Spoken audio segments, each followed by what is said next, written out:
Bon, mais re-salut encore, Jean-Sébastien. Bienvenue encore à un autre podcast accéléré. Yes. Là, pendant les temps des fêtes, moi, j'ai vu du monde. Toi aussi? C'est le fun pour une première année après les pandémies qu'on peut voir du monde. Ouais, c'est Fait vrai. que j'ai vu du monde. On a eu le temps de jaser un peu. On a jasé un peu de finances, bien sûr. Ah, ben oui, c'est intéressant. Intéressant, c'est un sujet très intéressant. J'adore ça. Tout le monde aime ça. Fait que j'ai posé un peu la question à mes amis puis mes connaissances, voir un peu comment ils voient ça un budget eux autres. J'ai été surpris de voir les réponses que j'ai reçues. Ouais. Assez très différent d'une personne à l'autre, Diversifié, ouais. diversifié, compréhension très écartée des notions. Fait que là, j'étais comme un peu très surpris parce que pour moi, un budget, c'est comme naturel. Naturel, ben oui, c'est ça. Hein. On gère des finances, on fait des finances, puis le budget, ça fait partie Là, intégrale de... ils t'ont dit qu'on n'avait pas été clair dans notre explication du budget, c'est ça? Non, je pense qu'on a quand même été très clair parce qu'on a fait un podcast des budgets, mais je pense qu'ils l'ont pas écouté comme du monde. Il était trop long. OK, on va vous faire ça bref, vous allez voir ça, là. Fait que là, on s'est dit, bon, on va faire un accéléré pour pouvoir répondre à un peu de justement toutes les notions de budget parce que ça inclut différentes notions. Puis j'étais vraiment surpris, là. C'est vraiment au point à me dire, ils comprennent-tu c'est quoi une dépense puis un revenu? Boy, OK. OK. Fait que, vas-y, Jean-Seb, on t'écoute un peu pour c'est quoi pour toi un budget OK. en accéléré. Là, j'aime tellement ça en parler qu'il faut que tu m'arrêtes. Il faut que tu me guides. Ok, c'est Mets-moi bon, des cadres je vais te guider. quand je vais trop loin. Dans le fond, pour moi, un budget, c'est un tableau des dépenses et des revenus. Idéalement, il faut que ça arrive flush ou, encore mieux, que tu fasses des surplus à la fin de l'année. Donc, que tes revenus soient plus élevés que tes dépenses. C'est important aussi de dire que les dépenses varient énormément d'une personne à l'autre. Exact. Ça dépend des priorités. Donc, d'un côté un peu plus philosophique, là, si on veut, un budget, c'est un ordre de priorité de dépenses. OK. Il y a des dépenses, comme tout le monde, qu'on n'a pas le choix de faire. La première qui vient en tête, c'est normal. On n'a pas le choix, il faut se loger. Donc, moi, on pourrait l'appeler la catégorie du logement ou de l'habitation. Tout le monde a une hypothèque à payer. C'est probablement la plus grosse dépense qu'on a dans cette catégorie-là. Mais il n'y a pas juste ça là, dans cette catégorie d'habitation-là. Ça vient avec, je sais pas, moi, si tu achètes une maison, un condo, peu importe, quand tu as une propriété, tu payes des taxes foncières. Si tu as un condo, tu payes des frais de condo en plus. Si tu as une maison, ben, il faut que tu gardes une espèce de fonds d'urgence ou juste de l'argent de côté un peu. Peut-être, j'avais entendu quand j'étais à l'école qu'il fallait mettre environ 10% de la valeur de ton hypothèque. Ou non, je me souviens pas 10% de quoi. Fait qu'on oublie ça, là, mais il fallait que tu mettes en tout cas un bon pourcentage pour pouvoir juste être certain que si tu as un imprévu avec ta maison, en plomberie, en électricité, en dégâts d'eau, nommez-les, ça peut arriver, hein, surtout de nos jours avec les catastrophes climatiques. C'est important de l'avoir. Donc, il n'y a pas juste l'hypothèque, les taxes, il y a un fonds important à mettre, puis bien souvent, ce fonds-là, il est négligé, puis quand on le met, ben on n'en met pas trop, fait qu'il est busté, là. Fait qu'on peut difficilement le remettre sur l'année d'après, là. Donc, c'est vraiment important. Tout ça, c'est des milliers, des dizaines de milliers de dollars par année, là. Ça vient... C'est la catégorie la plus importante d'un budget. OK. Fait que c'est une grosse dépense. Ouais, quand tu mets tout ça ensemble, surtout, là, relié à l'habitation, c'est comme ça. Puis, on n'a pas parlé encore de rénovation, là. Non, Si ta blonde veut que tu repeintes toute la maison ou que tu changes les armoires, la cuisine, n'importe quoi, ben là, ça prend de l'argent, là. Tu peux toujours aller augmenter tes revenus de façon, artificielle, en allant chercher un prêt, mais tu vas augmenter tes dépenses aussi éventuellement parce qu'il va falloir que tu leur payes ce prêt-là. Mais bon, OK. On va rester dans le simple. On a commencé par les dépenses. Donc, la plus grosse, l'habitation. La deuxième, les déplacements. En Amérique du Nord, ouais, on a tout un char ou presque. C'est comme un idéal. Espérons que nos jeunes ne penseront peut-être pas comme ça parce que ça coûte vraiment cher. Quand on s'arrête puis qu'on décortique la catégorie des déplacements, moi, je trouve que c'est capotant, là. J'ai loué une voiture. C'est sûr que c'est pas un super choix. J'aurais peut-être pu l'acheter. J'ai déjà fait ça dans ma vie avant. Mais il y a ma mensualité. C'est à peu près 500$ par mois. Paf, en partant. Ma voiture, là, au bout de la ligne, elle ne vaudra rien. Là. je vais la ramener au garage, je vais avoir vraiment perdu 500$ par mois pendant 5 ans, juste pour me déplacer. Wow! Et c'est pas tout, hein? Pensez-y encore. Il faut mettre de l'essence là-dedans. Là. J'ai beau avoir acheté une voiture hybride, ça me coûte moins cher d'essence. Oui, je fais 5,7 litres au 100 km en moyenne, mais ça coûte quand même 1,5$ par litre pour l'essence, là. Ça, c'est pas cher. C'est facilement monté à 1,60$, 1,75$ même. Les assurances, wow! Dans le bon vieux temps, on pouvait s'assurer facilement, même pour une voiture neuve, en bas de 1 000$ par année. Là, en bas de 2 000$, c'est difficile, là. Et j'ai fait le tour, moi, dans le temps des fêtes, moi aussi, puis parce que je capotais, parce que je trouvais que mon assurance d'auto, elle me coûtait cher. J'ai un RAV4 2022, ça me coûte 1 400$ par année. J'ai jamais payé aussi cher de toute ma vie. Mais finalement, à faire le tour, je me suis rendu compte que non, c'était pas si cher que ça. Fait que, wow, vraiment, c'est un autre... Tu ajoutes l'essence annuelle, mais je sais pas, moi, dépendamment de combien tu roules, 2 500$ par année. Mais l'assurance, plus la mensualité. L'entretien. Wow, les matriculations. Bon, c'est pas si cher, mais quand même, c'est 300$ par année. C'est toutes des choses que tu additionnes qui font que, ben, c'est bien plate, mais c'est au moins 10 000$ par année, un char. Un char neuf, disons, là. OK. Fait que dans le fond, l'autre grosse dépense, c'est le transport. Le transport. Fait que l'habitation, le transport.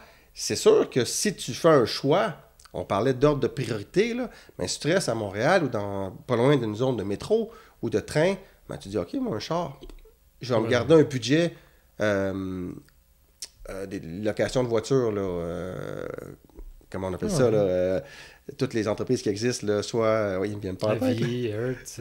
Non, pas ça, les... Shit, ça vient pas. Communauto! Communauto ou Turo. C'est tous des systèmes de location de voitures pour des gens qui n'en ont pas, parce qu'ils n'en veulent pas. Mais que tu décides que tu achètes une passe, ben oui, c'est sûr que ça a l'air cher de payer 150$ par mois pour une passe de train, métro, autobus. Ben non, pas tant que ça. 150$ par mois, c'est 1 800$ par année. 1500, c'est ça, à peu près. C'est pas cher. 1800 comparé à 10 000. Puis c'est sûr que ton budget de taxi puis de location de voiture, communauto ou autre, est plus élevé si tu veux te déplacer facilement. Mais si tu décides que tu prends ton bicycle 8 mois par année, il y a des pistes cyclables partout maintenant à Montréal. Là.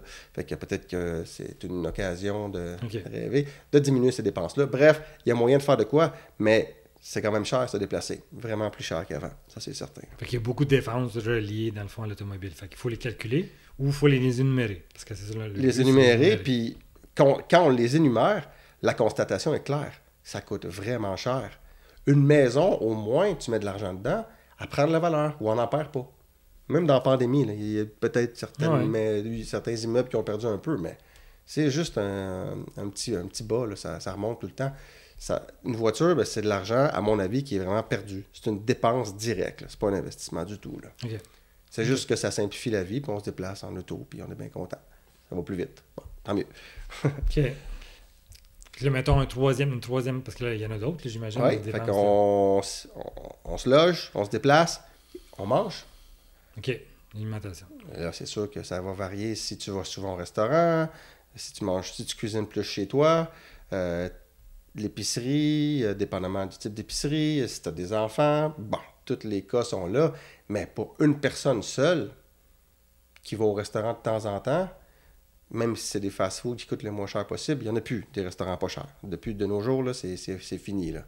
Ben, j'ai de la misère à imaginer que ça puisse te coûter en bas de 20$ par jour, peut-être. En moyenne. C'est sûr 20$ par jour, 365 jours, tu mets déjà 7000 quelques piastres, 8000$ quasiment. Juste sans trop te forcer, là, en allant à l'épicerie, puis en allant au resto de temps en temps. 8000$ par année. OK. Ça vaut la peine de mettre ça dans un budget là, aussi. Là. C'est important de calculer ça. OK. Puis c'est de la bouffe. T'as pas le choix. T'as pas le choix. Fait que la tendance qui est la plus simple à comprendre pour moi, c'est plus tu vas à l'épicerie, plus tu achètes de choses à l'épicerie, plus tu économises. Parce que le reste, c'est des restaurants où, je sais pas comment on peut... Ouais, je sais pas trop comment on peut trouver de la bouffe ailleurs. Là. Mais bon, c'est sûr que c'est l'épicerie. Puis là, ben, l'épicerie, c'est quand même vraiment très cher.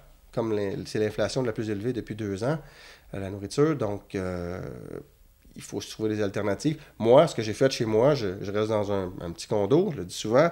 Ben là, dans le temps des fêtes, je me suis payé un gros cadeau, super le fun. Je me suis acheté un congélo chez Costco. Chez Costco. Pour acheter plus de choses chez Costco.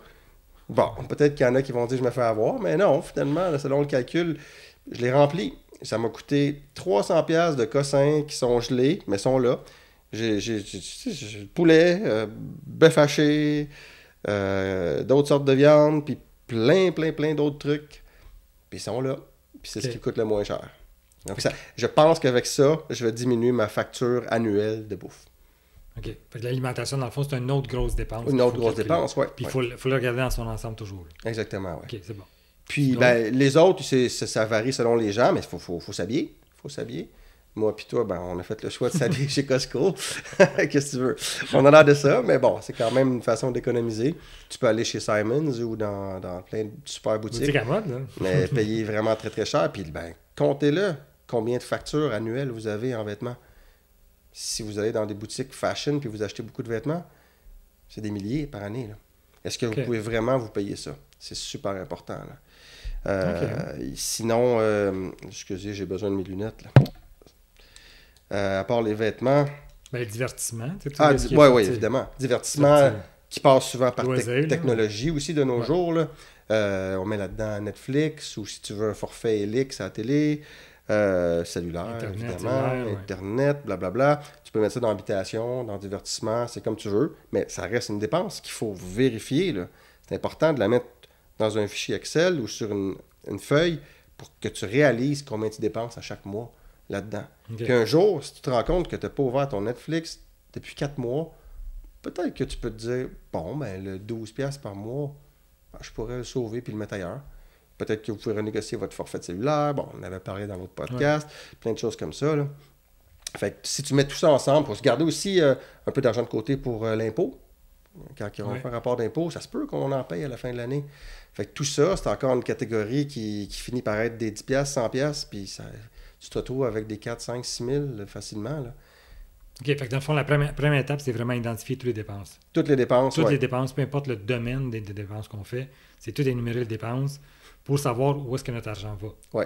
Parce que si on ne sait pas où est-ce que notre argent va, clairement qu'on en échappe. On ne serait pas capable de bien faire le consolidé au niveau des dépenses, de qu'est-ce que ça nous coûte par mois ou par année, peu importe. Oui, mais je pense que le plus simple, tout le monde parle de mensualité, là. C'est toujours fait comme ça, notre système. Fait que si tu arrives à trouver par année, divise-le par 12, tu vas avoir ta mensualité. Puis là, c'est un chiffre qui est plus facile à comprendre. En tout cas, pour moi, j'ai toujours compris comme ça, là. Okay. Fait que là, on a fait le tour des dépenses. Il y a évidemment les revenus. Sauf que les revenus, tu peux pas vraiment jouer avec, là. Tu peux pas dire... à part que dans les dernières années, c'était relativement facile de se trouver un meilleur emploi, des meilleures conditions, un meilleur salaire. Mais là, ça s'est régularisé. Puis quand on a un emploi, on le garde. Surtout que la récession, on était un peu dedans, là. On va assumer qu'augmenter ses revenus, c'est difficile. En tout cas, pour la majorité des gens, je pense que ça l'est. Donc, on ne peut pas jouer avec ça. La seule façon de régler le budget, c'est avec les dépenses. Fait qu'il faut qu'on devienne des petits experts en gestion des dépenses. Puis c'est avec tous les petits... Pour moi, en tout cas, c'est quand on le met sur une feuille. Avec des chiffres à côté, OK, tu te rends compte qu'il y a vraiment plein d'affaires qui te coûtent cher, là. Fait que dans le fond, c'est visuel aussi. Là, quand on le met sur une feuille, on va le voir un peu. Dans le fond, on prend les revenus qu'on a, puis là, tu dis, on parle de salaire, mais on peut être aussi quelqu'un qui a un peu d'investissement, mettons, là, un peu. Ben, ça peut donner le retour. Les retours d'impôts, souvent, ça en est un. Ça en est un, oui. Puis il y a les questions de contribution quand on a une situation familiale, mettons. Allocation familiale. Oui, fait que, tu sais, je dirais que pour la plupart des gens qui ont des enfants, tu as le revenu de salaire normal et tu as les allocations familiales. C'est quand même 3, 4, 5 000 par année. C'est pas mal selon le nombre d'enfants que tu as. Dans le fond, on prend nos revenus, on les met aussi pour faire le total annuel et mensuel. Puis après ça, moins nos dépenses qu'on a fait de consolider tantôt, énumérées une par une, on va avoir une équation qui, en principe, on va voir si c'est négatif ou positif. Si vous êtes dans le négatif, il faut se demander qu'est-ce qu'on peut couper, parce que tu peux pas continuer à vivre dans le négatif tout le temps. C'est de l'endettement. Exactement. Puis quand on est dans le négatif, c'est comme tu viens de le dire, nommé, là, exactement, on embarque dans le crédit. Là. Tu t'embarques dans des, c'est ça, de crédits, puis plein des prêts, puis t'as la marge hypothécaire, puis aïe, aïe, aïe, aïe. Oui, il y a plein de véhicules pour t'aider, sauf qu'à un moment donné, il faut que tu te ressaisisses, puis que tu t'arrêtes, tu diminues, tu contrôles tes dépenses. Le contrôle des dépenses. Fait que clairement, que tu dans le fond, avoir un budget, c'est avoir un budget équilibré. Ça, c'est un minimum. Je trouve que pour tout le monde, ceux qui veulent s'en sortir, puis pas embarquer dans l'endettement ou dans le crédit, il faut un budget équilibré. Puis de l'autre côté, c'est clair que c'est tendre toujours vers un positif, dans le fond, pour aller chercher un surplus. Pour que lui, dans le fond, parce que c'est une des questions qui sortait quand je parlais avec mes amis, c'était comme moi, mais tu viens de t'acheter une nouvelle caméra. Je dis, ben oui, mais j'ai planifié et t'as un surplus. Dans le fond, oui, c'est une dépense, mais de l'autre côté, elle n'a pas été achetée à crédit. A été planifié avec une épargne, une économie que j'ai faite sur d'autres choses. Avec ton ordre de priorité à toi, tes coûts d'opportunité. Tu as pris l'opportunité d'acheter ça plutôt que, je sais pas moi, aller te payer un resto de fou à 1000$. Bon, tu as choisi de t'acheter une caméra. C'est bien correct. Exact. C'est une question de choix, dans le fond. Au bout de la ligne, ça revient à des choix. Fait que c'est sûr que tous les choix qu'on fait, parce que comme tantôt tu parlais, mettons, l'alimentation, les vêtements, s'habiller à mode, c'est un choix. Là. Si on veut bien paraître, puis ça nous prend toujours dernier cri, dernier cravate, dernier soute, c'est clair qu'on va les payer. Rendu là, ben, si c'est une des priorités, parce que tu nommes bien la question des priorités, ben, ça peut être ça ta priorité, mais il faut que tu le coupes ailleurs, parce que si ça ne rentre pas dans ton budget et tu n'arrives pas à équilibrer, ben, automatiquement, tu t'endettes rendu là. Fait que, pour moi, c'est là qu'il ne faut pas embarquer. Fait que, oui, c'est de comprendre où est-ce que les dépenses vont. De l'autre côté, prioriser qu'est-ce qu'on a envie de se payer, que ce soit une caméra, que ce soit des vêtements, que ce soit la bouffe, que ce soit un voyage. Parce qu'il y en a plein qui ont... Oui, on n'a même pas parlé de voyage dans les catégories de dépenses qu'on vient de faire. C'est fou, là. On a trouvé pourtant. Mais tu sais, c'est beau prioriser, mais comme on a dit, l'habitation, on peut pas... C'est difficile. On peut pas vraiment jouer avec ça. C'est un peu comme les revenus. C'est fixé dans le béton, ou presque. Les déplacements, en général, on aime bien ça avoir un char. C'est normal, je fais partie du lot, je comprends. Sauf que il faut peut-être le remettre en question. Lui, il a moyen de jouer avec ça. Tu peux décider d'aller en transport en commun. Ta vie est vraiment plus difficile, mais ça peut être le choix que tu fais. La bouffe, ben là, tu peux pas jouer avec ça non plus. Fait que c'est dans les divers. Les voyages, les vêtements, qu'est-ce qu'on a nommé là? Tout ce qu'on divertissement. Divertissement, oui, de toutes sortes. C'est là que ça se joue. Parce que habitation, déplacement et nourriture, c'est difficile de changer ça, c'est ta base. Puis si ton revenu ne te permet pas d'avoir au moins ces 3 grandes catégories de dépenses-là contrôlées, ben là, ouais, ça va pas bien. Il faut vraiment... faut que tu trouves un coloc. Peut-être. Fait que, dans le fond, pour résumer, c'est sûr que c'est revoir les dépenses, parce que je pense que l'exercice qu'il faut d'abord faire, puis avant tout, c'est établir la liste de dépenses que tout le monde a. Je dis parce que si les gens ne font pas la liste de dépenses, clairement que tu ne sais pas où est-ce que ton argent va, clairement que tu en échappes, c'est sûr que tu n'arriveras pas à avoir un budget équilibré ou faire de l'épargne parce que tu ne connais pas tes dépenses. Fait que clairement que, comme tu dis, les revenus sont beaucoup plus fixes, beaucoup moins difficiles à jouer ou bonifier. Fait qu'il faut isoler toutes les dépenses, puis il faut être conscient des dépenses qu'on fait, puis il faut faire des choix dans les dépenses qu'on fait. C'est ça. Puis, des fois, on fait un choix, puis on regrette. Mais un budget, c'est évolutif. Selon les mois ou selon les années, ben, tu vas peut-être revenir. J'ai pris l'exemple de Netflix. Ça ne change pas grand-chose, de 12-15$ par mois. Là. Mais bon, disons que c'est ça le choix qu'on fait. Moi, j'ai Helix avec Vidéotron. C'est vraiment cher. Bon, je peux me le payer, je suis correct, mais ça fait partie de ma catégorie de dépenses là, qui est en dernier, là, dans mon ordre de priorité. Là.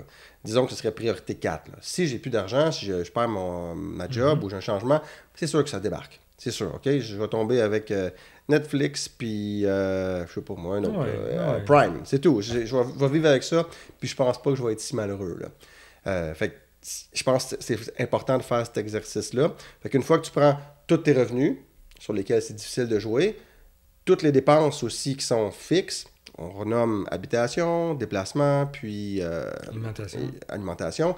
Tout le reste, ça c'est un flou, là, les voyages, puis... Là, on peut jouer avec ça. Puis quand on fait donc les revenus moins les dépenses, on arrive avec un chiffre. Puis si c'est 7000$ par année, ben peut-être que le meilleur move, avec ma connaissance, puis de ce qu'on vient de jaser dans d'autres podcasts, c'est important de créer ta retraite. Fait que peut-être que c'est un placement REER. C'est peut-être là, que ça peut jouer. Ben, plus t'en mets plus jeune, plus ça va t'aider pour prendre ta retraite. C'est ça, dans le fond, c'est faire l'épargne. Faire de l'épargne, c'est ça. Fait que dans le fond, l'équation de revenus moins dépenses, c'est ton épargne potentielle. Tu as le choix. Tu peux faire ce que tu veux. Tu peux bien le dépenser aussi, il n'y a pas de problème. Mais bon, ça prend l'épargne éventuellement. Là. Puis il y en a beaucoup qui parlent aussi de fonds d'urgence. Il faut se garder un petit fonds d'urgence. Là. Fait que là, l'épargne qu'on en fait rendu là, une fois qu'on fait la consolidation, mais clairement que tu peux te garder un épargne pour un fonds d'urgence, puis le reste, le placer, comme tu dis, planifier la retraite ou peu importe. Fait que je pense que là, c'est clair. En tout cas, pour moi, c'est toujours clair. On a fait ça un peu plus accéléré, toujours en détail, mais bon, c'est comme ça, un budget, c'est des détails. C'est là, l'expression « le diable est dans les détails », ben, dans un budget, je pense que ça s'applique parfaitement. Le diable est en quelque part, puis tu ne sais pas, mais à force de regarder tes choses, tu peux te rendre compte que tu peux sauver 153$ par mois en changeant ta façon de dépenser, puis en n'étant pas moins heureux. Ben, pourquoi pas? Puis faire des choix réfléchis, analyser, puis faire des choix, aussi faire des choix dans le fond, parce qu'on ne peut pas tout avoir non plus. Souvent, les gens, ils en veulent tout, ils veulent tout. Ah oui, ils veulent comme les voisins. Puis dans notre podcast, on parlait un peu de tout ça. Les voisins gonflables. On donnait bien des exemples. Fait que, je vous invite au pire à aller voir aussi l'autre qu'on a fait, podcast sur le budget, qui est beaucoup plus détaillé que celui-ci. Mais encore là, c'est des choix. Il faut faire un choix. Ça reste une grande équation. Revenus moins dépenses. Puis il faudrait idéalement que ce soit dans le positif pour avoir de l'épargne potentielle. Puis sentir bien. T'es pas stressé, pas angoissé, pas... Oui, exactement. Puis encore une fois, posez vos questions. Je pense qu'on a du plaisir. Jean-Sébastien, il était un expert en budget, fait qu'il aime ça répondre au budget. Oui. Je vais en faire une affaire personnelle. Fait que, merci. Au revoir. Au revoir.